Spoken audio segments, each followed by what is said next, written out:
नमस्कार दोस्तों, स्वागत है आपका वेरिटी न्यूज चैनल में। आज तारीख 25 जून 2026। तो चलिए जानते हैं आज की 25 बड़ी खबरें, वो भी 10 मिनट में। इसके पहले अगर आप चैनल पर नए हैं तो चैनल को सब्सक्राइब करें और वीडियो को लाइक करें ताकि आपको वीडियो की नोटिफिकेशन मिलती रहे।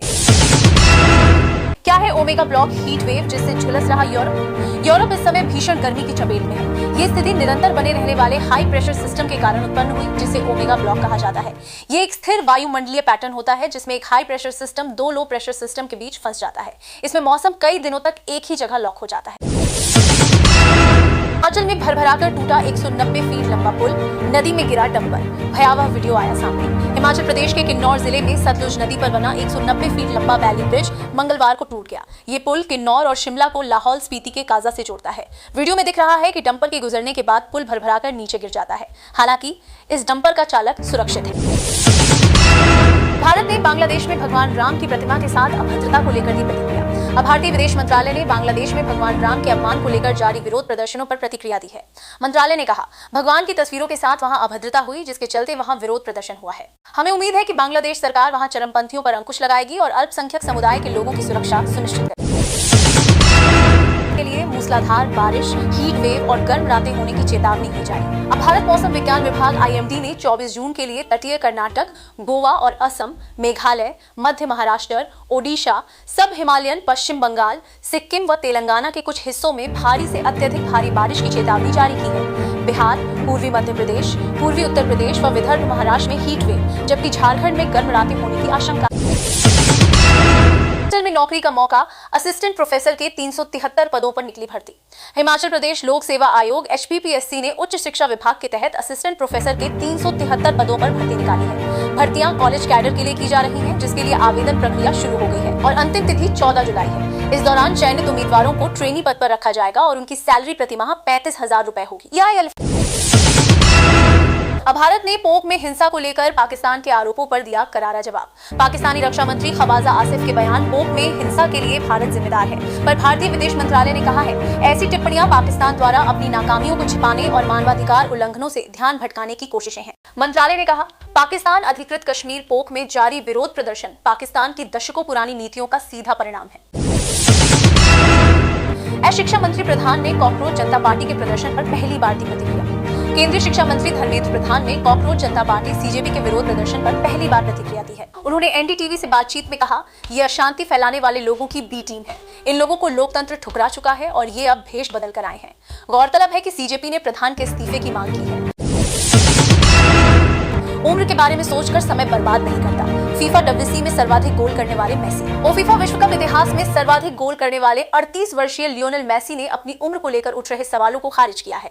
ऑस्ट्रिया पर अर्जेंटीना की जीत के बाद मेसी ने कहा, मैं उम्र के बारे में सोचने में समय बर्बाद नहीं करता। शारीरिक रूप से अच्छा महसूस कर रहा हूँ। शायद यही वजह है कि बेहतर खेल रहा हूँ। ईरानी तेल बिक्री पर अमेरिका की 60 दिन की छूट का भारत पर क्या होगा असर? अमेरिका द्वारा ईरानी तेल बिक्री पर दी गई 60 दिन की छूट भारत के लिए फायदेमंद साबित हो सकती है। इससे भारत को क्रूड का एक और स्रोत मिल सकता है। वैश्विक बाजार में तेल की अतिरिक्त आपूर्ति बढ़ने से क्रूड की कीमतों पर दबाव कम हो सकता है, जिससे भारत आयात बिल में बड़ी रकम की बचत कर सकता है।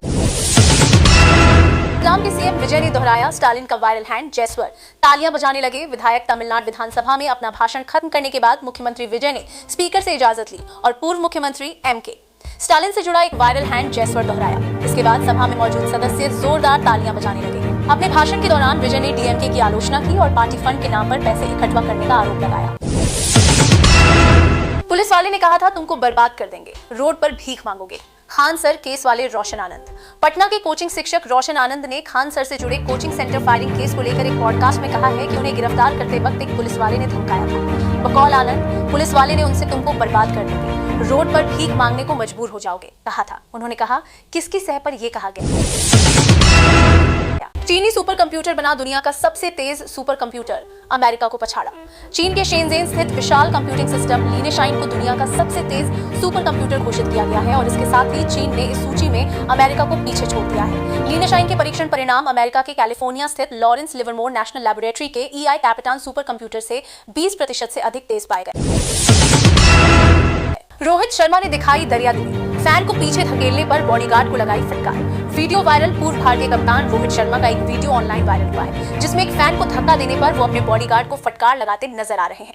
वीडियो मुंबई एयरपोर्ट का बताया जा रहा है। वीडियो पर एक शख्स ने लिखा, जलवा है हिटमैन का। वहीं एक अन्य ने लिखा, रोहित का दिल सच में बहुत बड़ा है। और जिस दिन किया था इंटरनेशनल डेब्यू, 19 साल बाद उसी तारीख को पद्मश्री से नवाजे गए रोहित शर्मा। भारतीय क्रिकेट टीम के पूर्व कप्तान रोहित शर्मा को राष्ट्रपति द्रौपदी मुर्मू ने देश के चौथे सबसे बड़े नागरिक सम्मान पद्मश्री से सम्मानित किया है। ये सम्मान लेने के लिए जाते वक्त रोहित और प्रधानमंत्री नरेंद्र मोदी ने हाथ जोड़कर एक दूसरे का अभिवादन किया। गौरतलब है कि रोहित ने 23 जून 2007 को भारत के लिए डेब्यू किया था। आय रक्षक ही भक्षक बन गए। एनईयूजी पेपर लीक करने के आरोपी शिक्षकों को लेकर धर्मेंद्र प्रधान। केंद्रीय शिक्षा मंत्री धर्मेंद्र प्रधान ने एनईईटी यूजी 2026 पेपर लीक करने के आरोपी शिक्षकों को लेकर कहा है कि रक्षक ही भक्षक बन गए। उन्होंने कहा, नेशनल टेस्टिंग एजेंसी एनटीए ने जिन शिक्षकों को जिम्मेदारियां सौंपी थी, वे अपनी ड्यूटी ठीक से नहीं निभा पाए। प्रधान ने नीट के कई उम्मीदवारों द्वारा आत्महत्या किए जाने की जिम्मेदारी भी ली।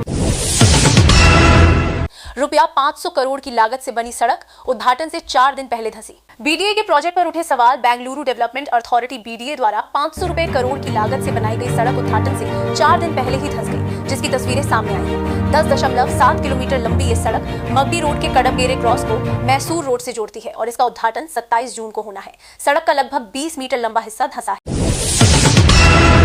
सस्ती हो सकती है हवाई टिकटें। फ्यूल सरचार्ज में कटौती पर विचार कर रही एयरलाइंस।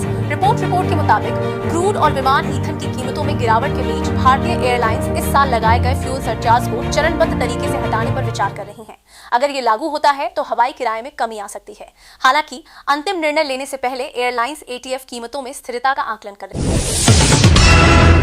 भागलपुर में बोरी में बंद मिला युवती का शव। पहचान छिपाने के लिए चेहरा जलाने की कोशिश। भागलपुर बिहार में सड़क किनारे बोरी में बंद एक युवती का शव मिला है। विधि व्यवस्था डीएसपी नवनीत कुमार ने बताया कि महिला के चेहरे को देखकर लग रहा है कि पहचान छिपाने के लिए चेहरे को जलाने की कोशिश हुई है। हालांकि इसकी पुष्टि जांच और पोस्टमार्टम रिपोर्ट आने के बाद ही हो सकेगी। कहां और कैसे होती है राम मंदिर को दान में मिलने वाली कैश की गिनती? राम मंदिर में दान में मिलने वाले कैश को सीलबंद बक्सों में मंदिर परिसर के ग्रीन हाउस में भरकर रखा जाता है।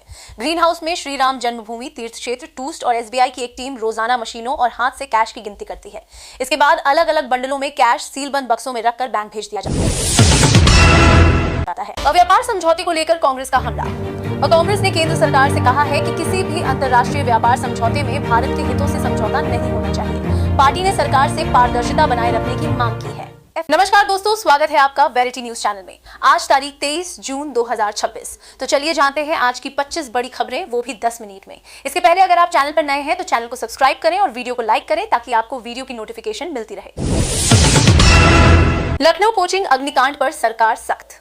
उत्तर प्रदेश की राजनीति में लखनऊ कोचिंग सेंटर अग्निकांड बड़ा मुद्दा बन गया है। मुख्यमंत्री ने अधिकारियों की आपात बैठक बुलाई है और सुरक्षा मानकों की समीक्षा के निर्देश दिए हैं।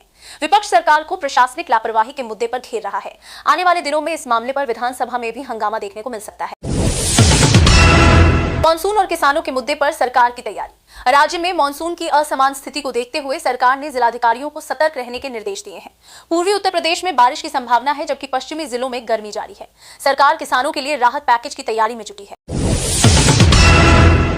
उद्धव ठाकरे गुट को बड़ा झटका। महाराष्ट्र की राजनीति में बड़ा भूचाल आया है। शिवसेना यूबीटी के 6 सांसद एकनाथ शिंदे गुट में शामिल होने की तैयारी में हैं। इससे लोकसभा में शिंदे गुट की ताकत बढ़ेगी और विपक्षी गठबंधन को बड़ा नुकसान हो सकता है। महाराष्ट्र विधानसभा का मानसून सत्र शुरू। आज से महाराष्ट्र विधानसभा का मानसून सत्र शुरू हो गया है। विपक्ष ने सरकार के चाय कार्यक्रम का बहिष्कार किया है और किसानों के कर्ज माफी, बेरोजगारी और महंगाई जैसे मुद्दों को उठाने की तैयारी कर ली है। सत्र के दौरान जोरदार हंगामे के आसार हैं। मानसून की देरी पर सरकार अलर्ट। मध्य प्रदेश में मानसून की रफ्तार धीमी होने के कारण सरकार ने प्रशासन को सतर्क रहने के निर्देश दिए हैं। कई जिलों में बारिश और आंधी का अलर्ट जारी किया गया है। किसानों की चिंताओं को देखते हुए सरकार स्थिति की लगातार निगरानी कर रही है। विकास परियोजनाओं पर सरकार का फोकस। मुख्यमंत्री की ओर से विभिन्न जिलों में विकास परियोजनाओं की समीक्षा तेज कर दी गई है। सड़क, सिंचाई और ग्रामीण विकास योजनाओं को समय पर पूरा करने के निर्देश दिए गए हैं। सरकार आगामी महीनों में बड़े निवेश आकर्षित करने की रणनीति पर भी काम कर रही है।